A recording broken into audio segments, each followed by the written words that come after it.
नमस्कार। उम्मीद करती हूँ कि आप सभी लोग ठीक होंगे। मैं रीति इस बार फिर हाजिर हूँ, एक बार फिर अपने एक दूसरे फ्लावर शो के ब्लॉग को लेकर, जो कि है मैसूर विंटर फ्लावर शो। हमने इस फ्लावर शो को विजिट किया अपने श्रीरंगपटना और मैसूर पैलेस की विजिट के साथ। 22 दिसंबर 2023 को इस फ्लावर शो का इनॉग्रेशन कर्नाटक के मुख्यमंत्री श्री सिद्धरमैया जी ने किया। यह फ्लावर शो हर साल आयोजित किया जाता है, जिसमें विजिट करने के लिए आपको कोई अलग से फीस नहीं देनी है और मैसूर पैलेस विजिट करने का जो टिकट पेमेंट आप करते हैं उसी को यूज करके यहां एंट्री मिल जाती है। यह फ्लावर शो बेहद ही भव्य था, जिसमें इस साल 35 प्रजातियों के 25,000 से अधिक फूलों के पौधे प्रदर्शित किए गए और 4 लाख फूलों का इस्तेमाल करके इसको सजाया गया था। एंट्रेंस में ही हमने देखा एक बेहद खूबसूरत फ्लोरल रेप्लिका हम्पी की यूनेस्को की वर्ल्ड हेरिटेज साइट में बने फेमस स्टोन चैरियट का, जिसका प्रिंट आपको 50 रुपीस के नोट के पीछे देखने को मिल जाएगा। इस जगह से थोड़ा आगे ही थी माता चामुंडेश्वरी जी की प्रतिमा, जिनके आगे एक चित्र में वादियार राजवंश के राजा की तस्वीर थी।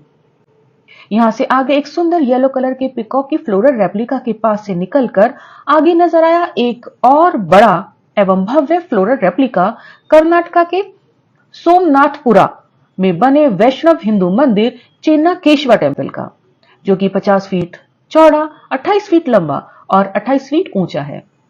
सन 1258 में बना यह मंदिर भगवान विष्णु जी को समर्पित है और मैसूर से 38 किलोमीटर दूर है और इसे भी हाल ही में यूनेस्को की वर्ल्ड हेरिटेज साइट माना गया है।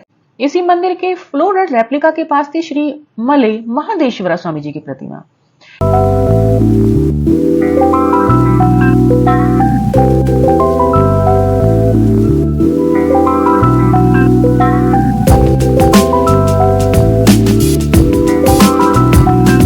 यहां से आगे कुछ दूरी पर बाएं हाथ पर एक शिवलिंग का येलो कलर के फूलों से फ्लोरल रेप्लिका बेहद ही सुंदर था और सबके आकर्षण का केंद्र बना रहा, जिसकी पृष्ठभूमि में ऑटो रिकॉर्डेड ओम नमः शिवाय की प्रस्तुति निरंतर चल रही थी।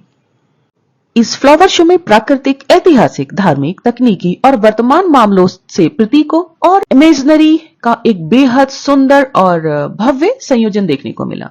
कुछ आगे ही था एक सुंदर स्लाइडिंग फ्लावर पॉट, साथ ही में बजिंग बी और थोड़ी ही दूर पर एक बड़ा फ्लोरल बाइनोकुलर। इसके बाद थे फ्लोरल बटरफ्लाई के 2 सेल्फी पॉइंट्स, जो मेरे इस फ्लावर शो के फेवरेट पॉइंट्स थे। यहां बेहद ही खूबसूरत फूलों से बनी बटरफ्लाई के सामने फोटो लेने के लिए लोग अपनी बारी का इंतजार कर रहे थे।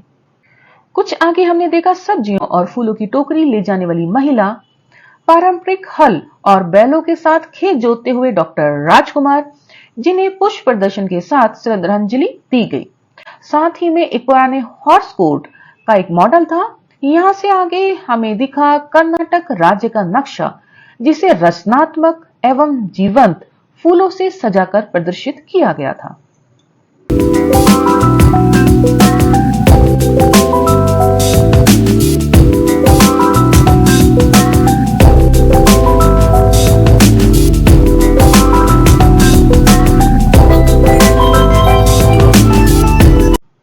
इसके अलावा हमें दिखे फूलों से सजे मॉडल में महारानी वाणी विलास, श्री नलवाड़ी कृष्णराजा वाडियार और श्रीकांत दत्ता नरसिम्हाराज वाडियार जैसी मैसूर की ऐतिहासिक हस्तियों की भव्य प्रतिमाएं। इसके साथ ही एक स्टॉल के नीचे था वेजिटेबल और फ्रूट कार्विंग का एक काउंटर। यहां हमें फ्रूट्स और वेजिटेबल्स के ऊपर कार्व किए हुए दिखे फेमस इंडियन लीडर्स और पॉलिटिशियंस की यूनिक इमेजेस। यहां से आगे था एक यूनिक सेल्फी पॉइंट, जिसमें 3 कलर के हार्ट शेप फ्लोरल रेप्लिकास थे और यहां पर बहुत सारी भीड़ आकर रुक गई। काफी समय रुकने के बाद हमने भी अपनी सेल्फी ले ही ली। इधर से आगे था एक छोटा सिटिंग एरिया, जहां कुछ देर रिलैक्स कर हमने एक स्क्रीन पर कल्चरल प्रोग्राम देखा। इस जगह पास ही में एक बड़ी स्टॉल थी, जहां पर कई तरह के फ्लावर्स, फ्रूट्स और वेजिटेबल्स के बारे में जानकारियां और सीड्स उपलब्ध थे। यहां से बाहर निकलते हुए बच्चों के इंटरेस्ट के लिए बने कार्टून के सामने फोटो खिंचाते हुए हम बाहर मैसूर पैलेस की तरफ एग्जिट कर गए। इस फ्लावर शो का आयोजन मैसूर में 2 बार अक्टूबर में दशहरा के उपलक्ष्य में और दिसंबर में नए वर्ष के उपलक्ष्य में किया जाता है। तो अगर आप इन महीनों में मैसूर विजिट प्लान कर रहे हैं तो इस फ्लावर शो की भव्यता और सुंदरता को अपने कैमरे में जरूर कैप्चर करें और अपनी मेमोरीज में इसे संजो कर रखें। इस वीडियो को अंत तक देखने के लिए आपका बहुत बहुत धन्यवाद। अगर आपका कोई सुझाव हो तो कृपया कमेंट बॉक्स में शेयर करें।